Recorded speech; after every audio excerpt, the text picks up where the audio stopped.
As 2023 wraps up and South Africans make their way to various holiday destinations, the retail sector will see an increase in economic activity. Forward planning has helped retailers plan for the festive season and the back-to-school January rush. At the same time, some retail groups have incorporated small businesses as suppliers. My colleague Ahmed Kajee has this report.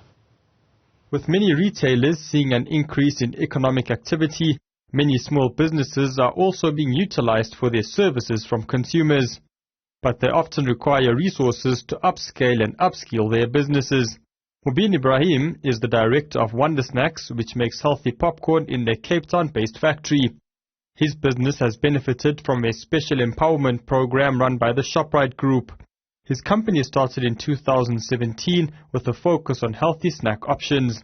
Ibrahim says retailing his popcorn came with early challenges. When we started back then, we were dealing mainly with independent retailers. We were operating on a very small scale. We had a small popper. Everything was being done by hand. We would pop our popcorn by hand.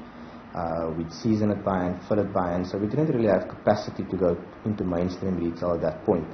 And, perhaps naively, we thought it would be easy to go to, your little shop on the corner and get product in initially.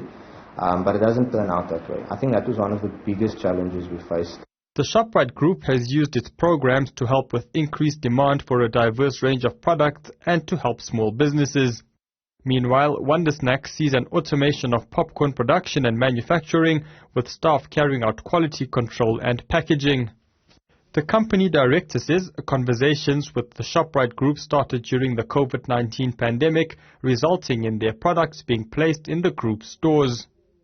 Throughout the year, we had conversations with them about any other opportunities that might be available. And they then informed us about, a private label project that they're working on, which, primarily was focused around SMEs in terms of manufacturers. And Shoprite Group then took us on as one of the suppliers to that brand called Homegrown. And we then started supplying the Shoprite Group nationally to all Shoprite stores in the Homegrown brand of savory popcorn, which was launched in February this year.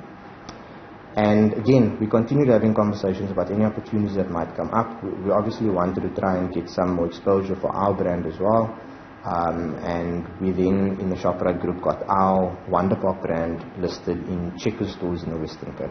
He says empowerment for local communities is exceptionally important. The surrounding townships around our factory in Parow, we look to employ from there. So a lot of our staff members, they stay in Alces River, which is sort of around the corner from Parow, Delft, which isn't too far. So we always look to employ from the communities around us.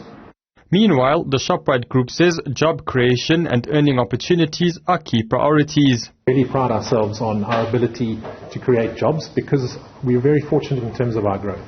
So we are already the biggest single private sector employer, so employing well over 150,000 people across the group. Within the supply chain, also part of the Shoprite, we've got a really big responsibility in terms of looking after and creating these employment opportunities. And fortunately with our growth, Ibrahim says some of the challenges he's facing is mostly inconsistent water and electricity supply. For Newzroom Afrika on Channel 405, I'm Ahmed Kajee in Cape Town.